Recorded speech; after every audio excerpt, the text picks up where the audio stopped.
नमस्कार प्रिय विद्यार्थियों।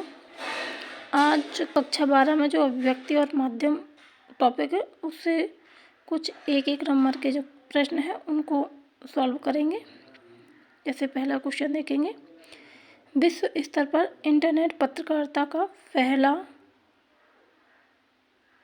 दौर कब शुरू हुआ?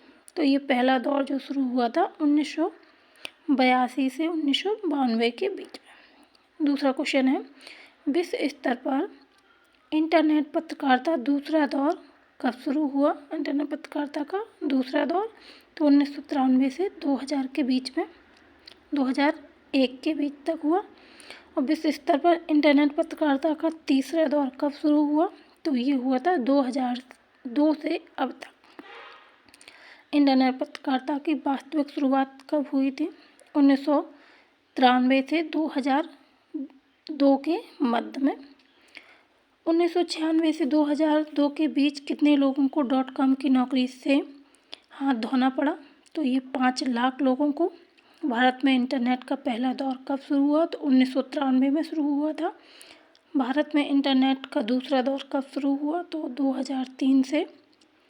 वेबसाइट पर विशुद्ध पत्रकारिता की शुरुआत करने का श्रेय किसे जाता है? तो ये तहलका.com को। हिंदी में नेट पत्रकारिता की शुरुआत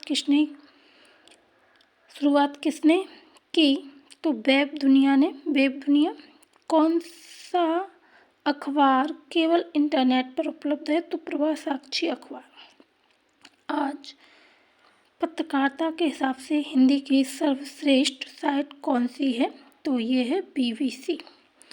हिंदी की वेब पत्रकारिता अभी कौन से काल में है? तो ये है शैशव काल में। रेडियो समाचार की भाषा कैसी होनी चाहिए? जो समाचार वाचक आसानी से पढ़ सके।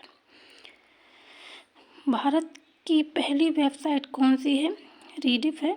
वर्तमान छापे खाने का आविष्कार किसने और कहाँ किया था? तो ये जर्मनी में गुटेनबर्ग ने किया था। इस प्रकार ये व्यक्ति माध्यम से जो पहला चैप्टर है उससे संबंधित एक नंबर के क्वेश्चन थे।